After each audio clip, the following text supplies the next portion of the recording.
this is a big story. I don't know how many of you right now have Charter Spectrum cable packages. But my understanding is 15 million households of the remaining 70 million ESPN households in America have Charter Spectrum cable service. And last night, they turned off the ESPN channels right as college football was starting. And I don't believe the team that records this, somebody Google this and make sure that there hasn't been any resolution yet. There certainly is a major battleground going on right now. Charter and ESPN are in a fight. And to me, this fight is very important for every sports fan out there because the fight is, on its most basic level, a question of how you and me and every sports fan in America is going to be able to consume sports going forward. And I want to start with this. It's going to be a little bit of a detailed analysis because I do think this is all very, very important. For most of our lives, I have Xfinity, all right? I have Comcast. I like being able to just grab a remote, turn on a television broadcast, and watch every game that I want to. And I am 44 years old. If you are my age or you're probably within 20 years of my age or 25 years of my age in either direction, the cable and satellite bundle has been a golden era for sports fans.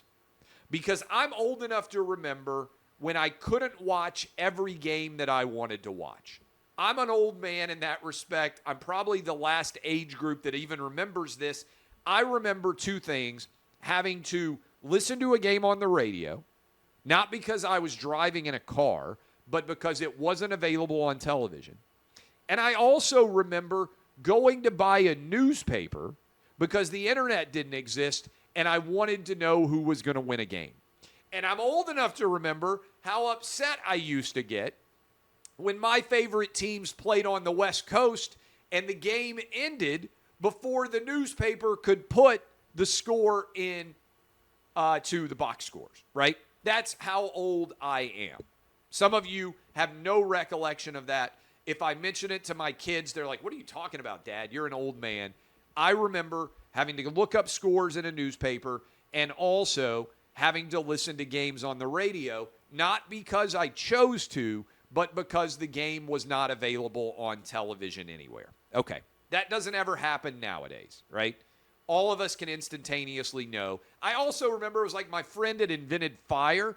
I remember my friend who got the cell phone that had sports scores on it because you also, if you went to a game, if you're around my age, you remember waiting for the updated scores to come on the scoreboard.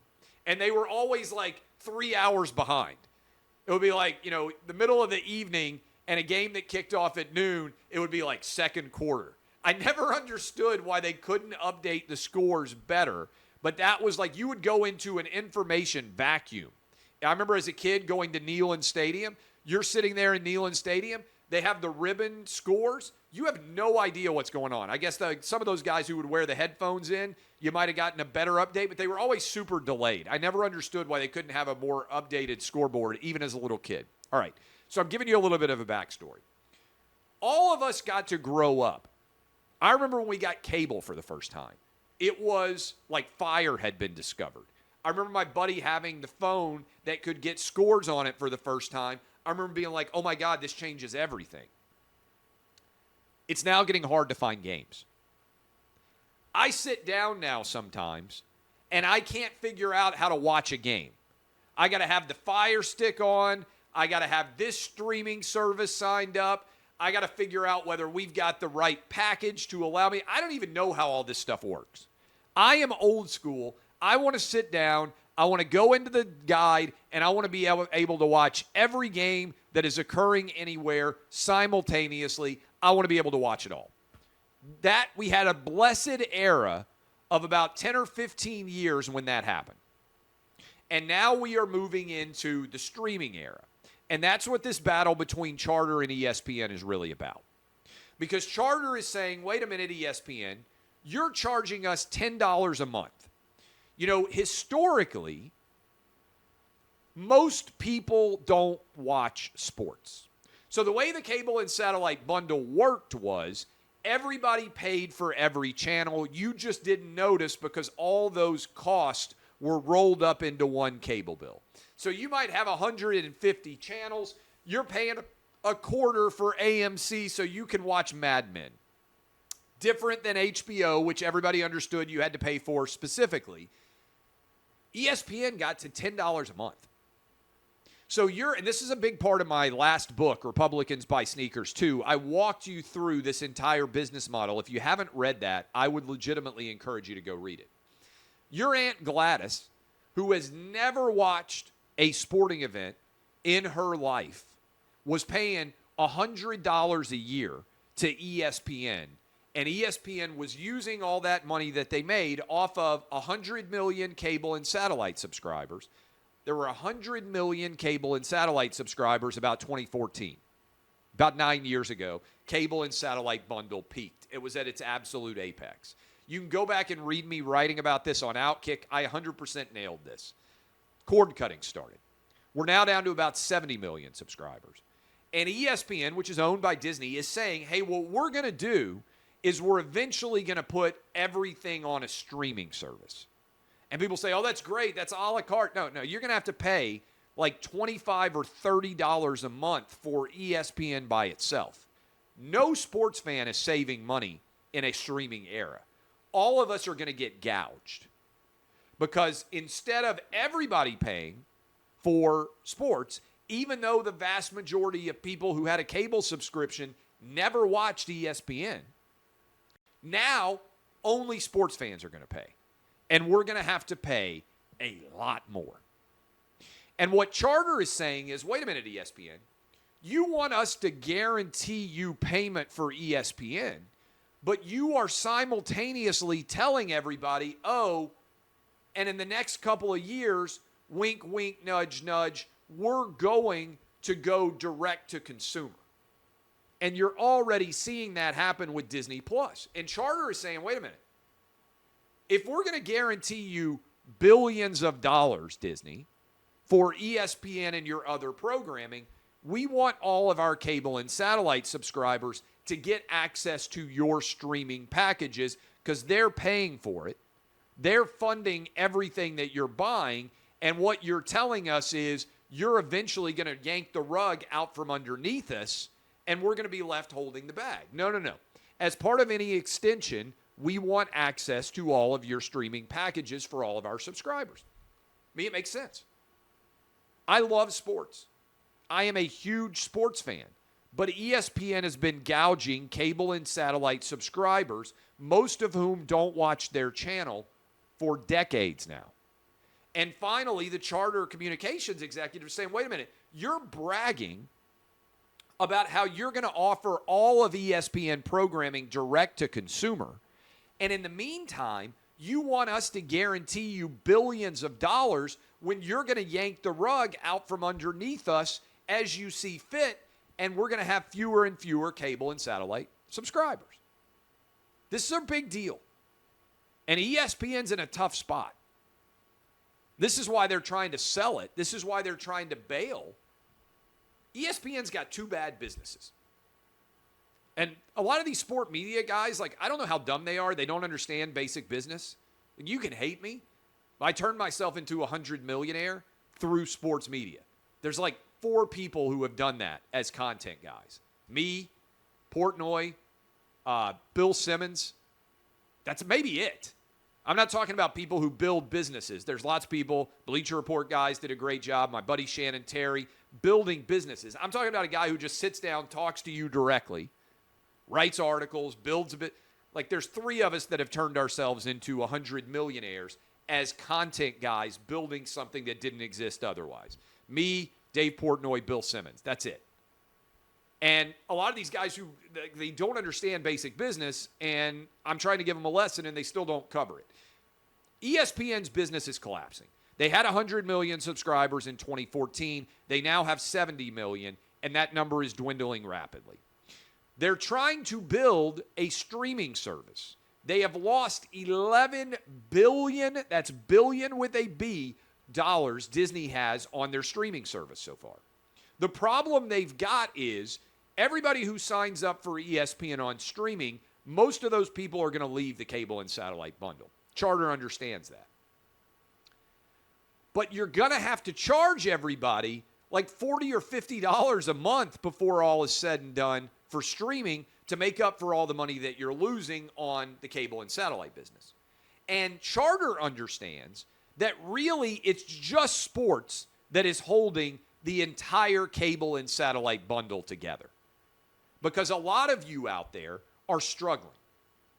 And you're saying, wait a minute, I was supposed to save money, but now I got a Netflix subscription, I got an Amazon subscription, I got a Disney subscription, I got an ESPN subscription, I got Paramount, I got Peacock.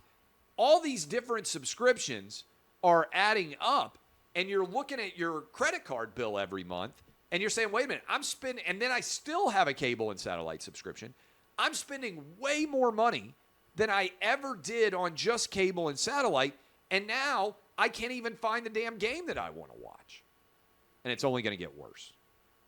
And I'm telling you, there's a reason why Disney stock, as I speak to you right now, has tanked again today and hit a new 9-year low. And by the way, I really enjoy Disney stock, $81 a share right now, roughly the same price if I go back and look. That's the same price that it was in April or May of 2014. One bit of correction, by the way. I went back and watched the OutKick show. I said Disney stock was at a 14-year low. That was incorrect. I want to correct it. It's at a 9-year low going back to 2014. I misspoke on the OutKick Fox News show. Just want to correct that. 9-year low going back to 2014. I said 14-year low. I meant to say 2014 and a 9-year low. Just correct. I like to correct when I get facts wrong. Disney stock's plummeting. Cable and satellite bundle stocks overall are tanking today because this is where we are headed. It is a massive battleground. And for those of you out there who say, well, why should I care? One, it's going to get hard to find your games. It's going to get way more expensive. I think that matters. Two, sports leagues, athletes. They've been getting rich off being paid by people who never consume their product.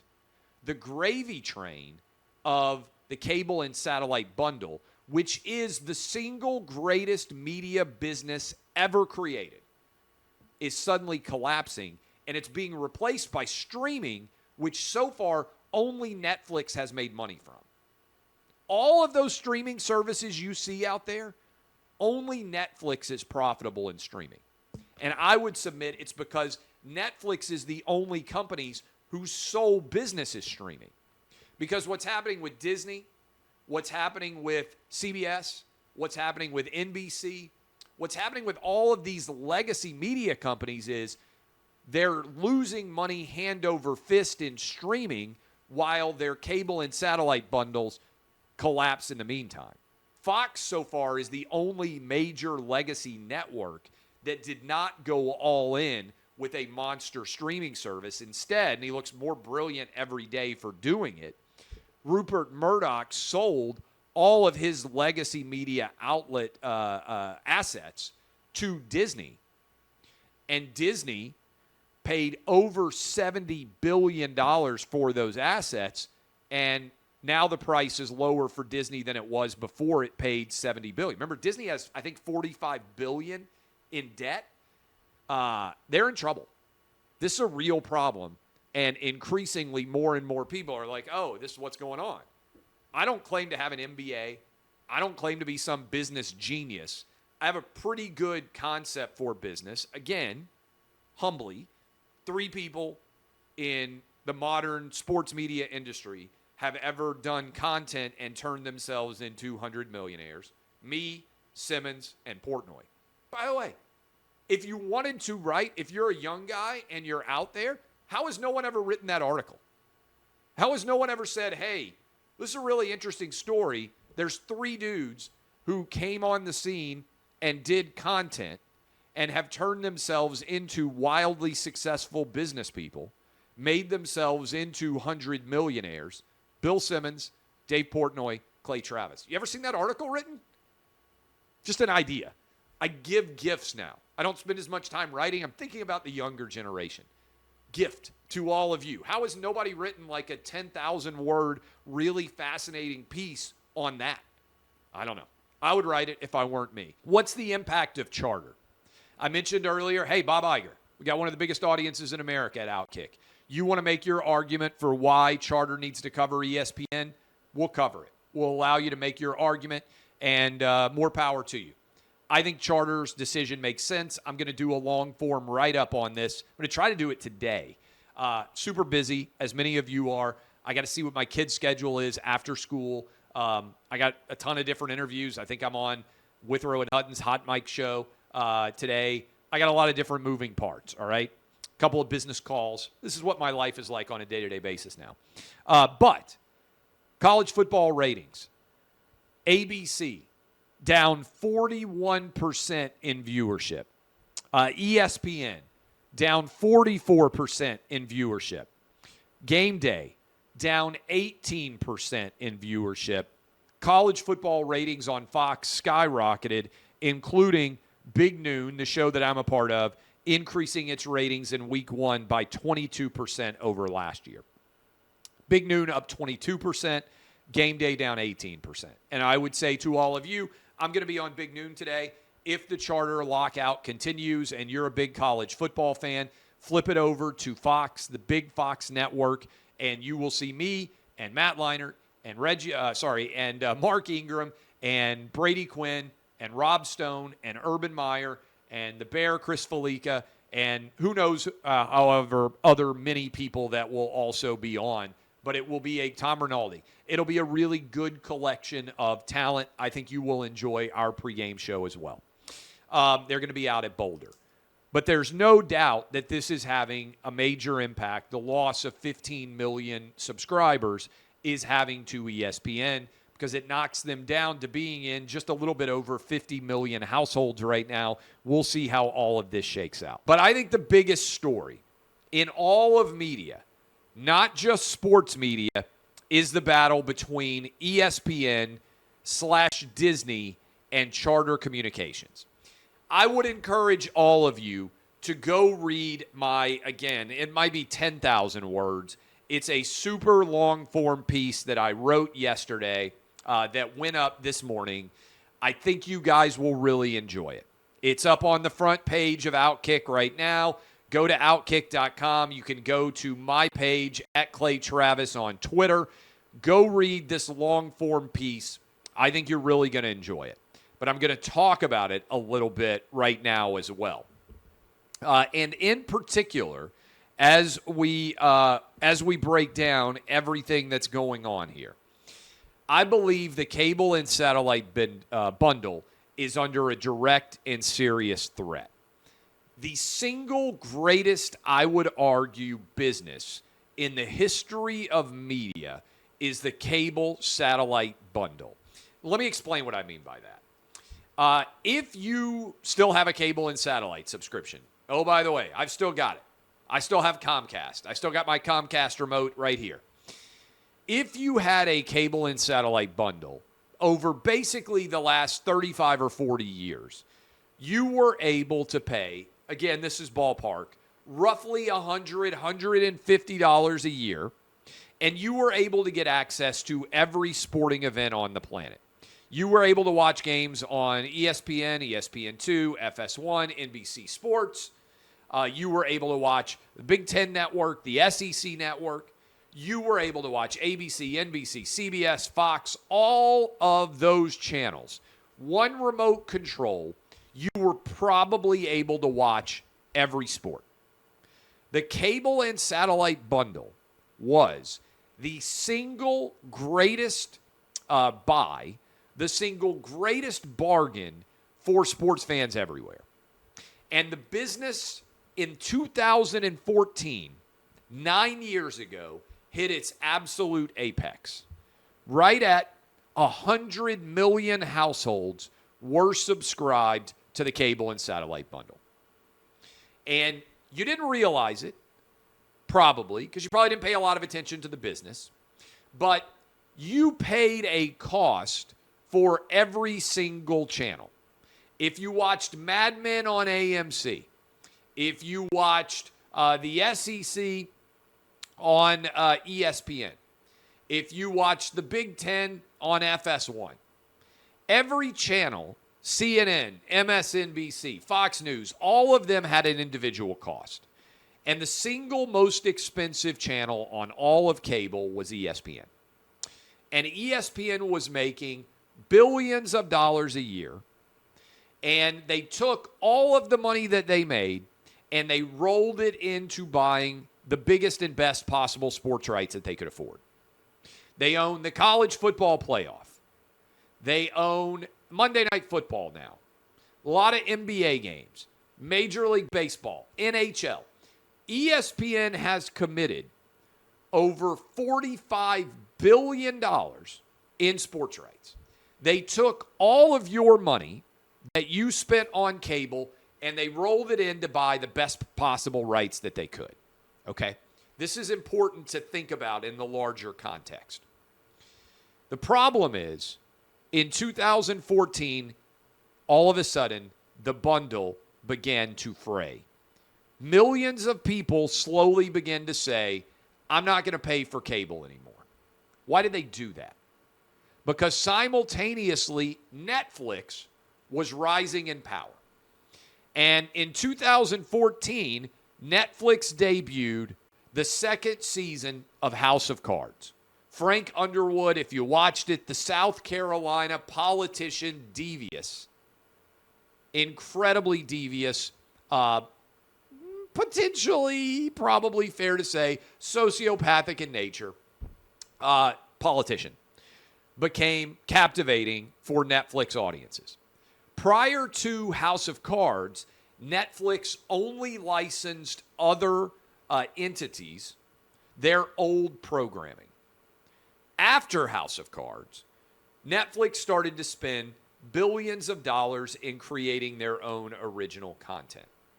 So you have 100 million cable and satellite subscribers, and you simultaneously have Netflix rising and starting to create their own original content.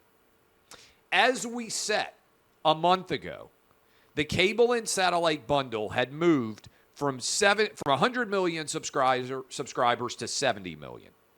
100 million to 70 million. 30 million cable and satellite subscribers cut the cord. They moved on.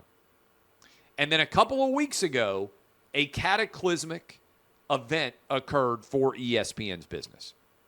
Charter Communications said, we're no longer going to carry ESPN or any of the Disney cable channels.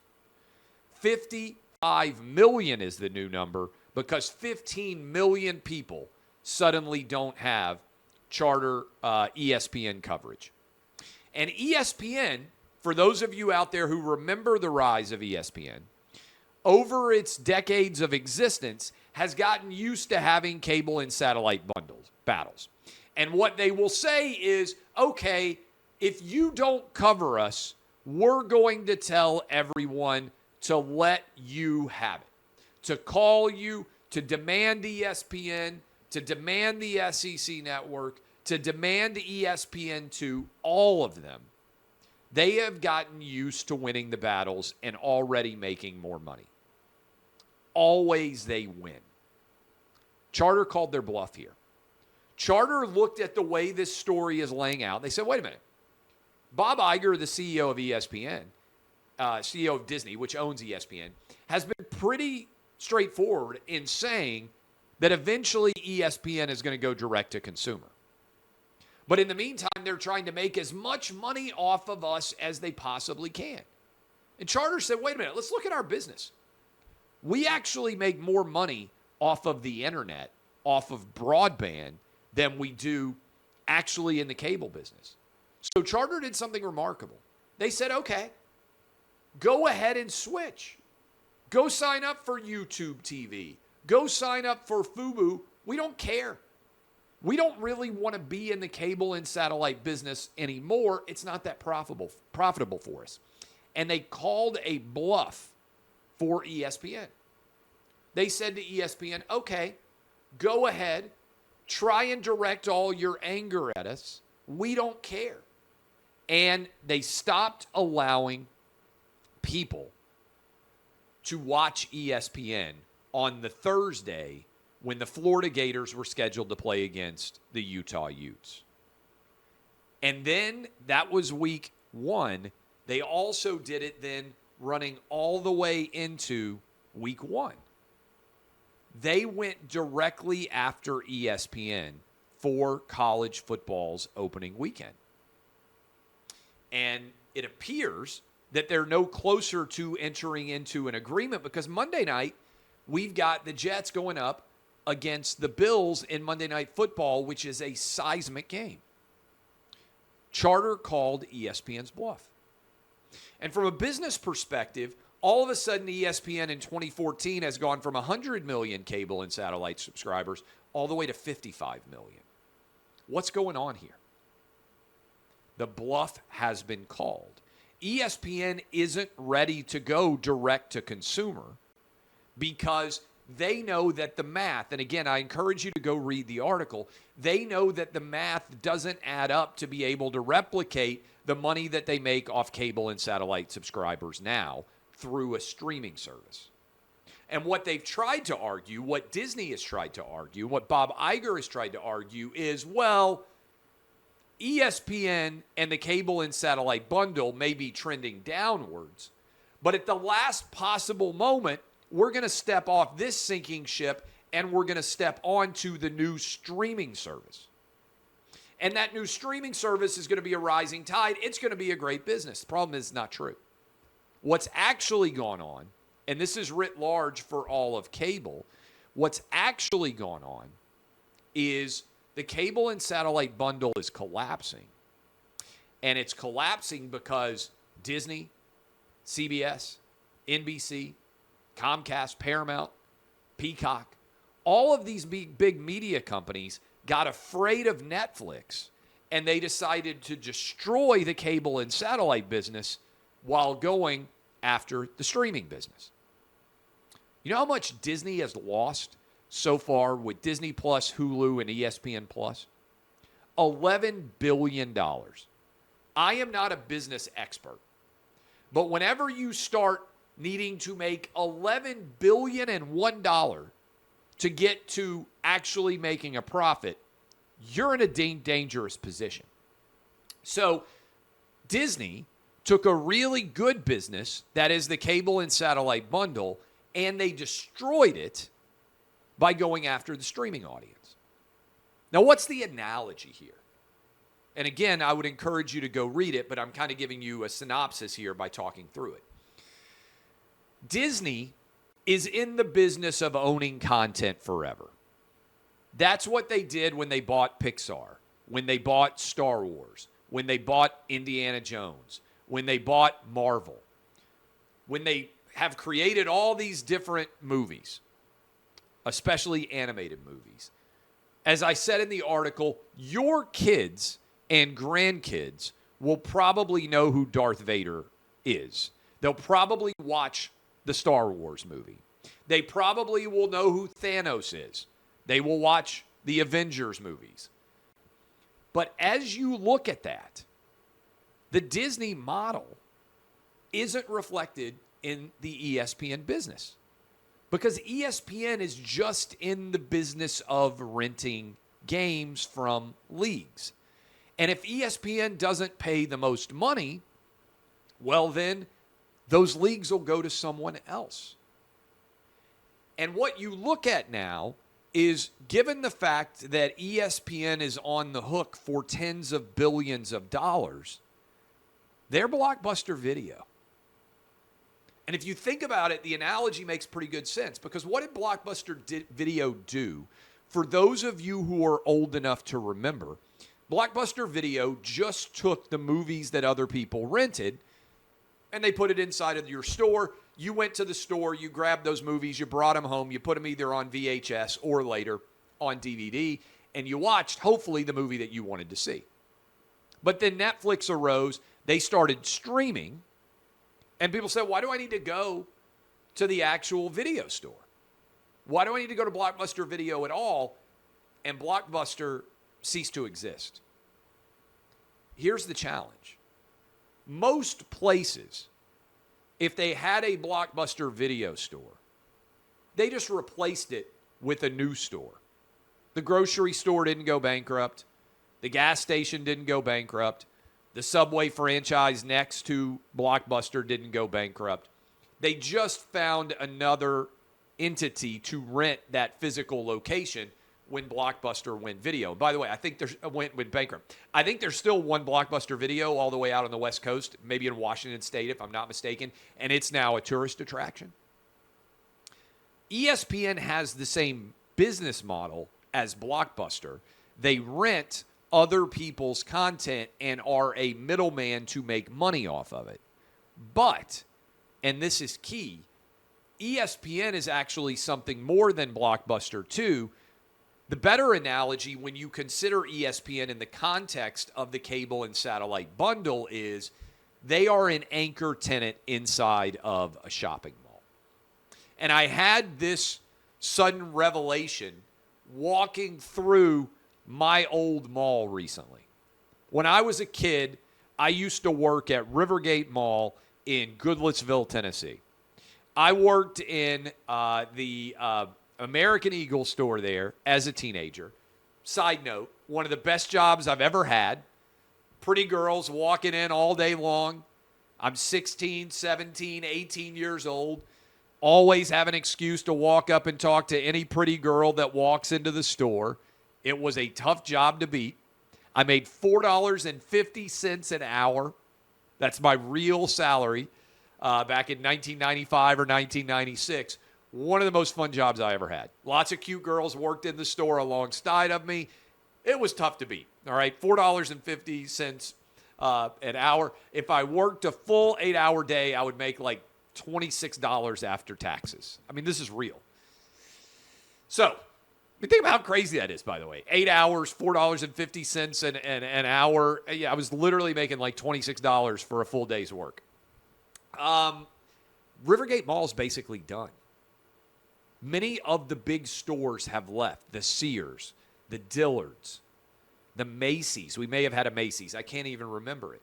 All the anchor stores are starting to leave. And you may well have seen this at so many of the malls that you grew up going to in your neighborhood that are failing, because a lot of shopping malls are.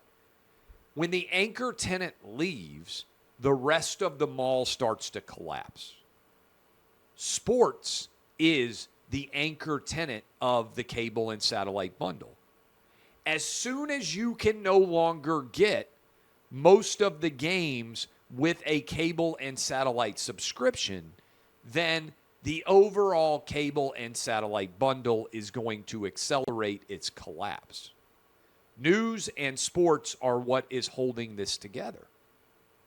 So not only, in my opinion, is ESPN Blockbuster Video, they also are the anchor tenant in a mall. And as I walked through that mall and looked around and saw that this mall was collapsing, as many of the malls that I grew up going to all over the Nashville area have collapsed, it occurred to me that that is exactly what's going on with the cable and satellite industry. And this is ominous because what's going to happen is the greatest business model in the history of media, that is the most lucrative model ever, the most profitable model ever, the cable and satellite bundle, is all collapsing. And if it collapses, sports is severely threatened. But so are all of the other channels that may have nothing at all to do with sports. They're all going to collapse. ESPN may well go bankrupt, which is why I don't see any reason why anybody out there would buy ESPN. The only logical reason to buy ESPN is because you believe that you must have the rights that they have right now. Because if you just wait 5 or 10 years, you can buy those rights yourself if you're Apple or you're Amazon or you're Netflix or you're any other company out there that's a big tech company in streaming whose business isn't collapsing. I just don't buy that ESPN has much of a value at all. I understand why Disney wants to sell it. It doesn't fit the company. I just don't understand why anybody would buy it. And this is very, very important. I also don't understand how ESPN, given the collapsing nature of their business, is going to be able to afford billions of dollars for the NBA or billions of dollars for an expanded college football playoff. They're already starting to hemorrhage cash. They already owe tens of billions of dollars in future fixed cost payments. We've already seen all the regional sports networks go bankrupt. Why wouldn't ESPN be next? I haven't seen a compelling argument why they won't. And that is why I would encourage all of you to go read this article. It's not just about ESPN collapsing. It's about the entirety of the cable and satellite bundle and the danger that that presents to ESPN going forward. I believe that Disney has actually, during the course of today, went below $80 a share. The lowest it has been since, and I'm looking right now live with all of you, since February of 2014. Disney stock is now lower priced than it was almost 10 years ago. Continuing to set new lows, went below $80 a share today. This is a calamity. And you need to understand what exactly is going on here because it is seismic in terms of its overall importance. They finally settled the ESPN charter dispute. I would encourage you to go read my full article on the ESPN charter dispute. It is, I think, a really fascinating window into the modern cable satellite business and sports media in general. And here is the truth. 20% so Charter got everything they wanted. ESPN rolled over and they gave Charter everything they wanted. Charter timed this well. They cut off ESPN right as college football started, right as the U.S. Open was going, held them over a barrel and said, hey, give us what we want or else. ESPN relented. ESPN gave in. I think this further weakens the satellite cable bundle because what it does at its most basic level is it changes the power dynamic.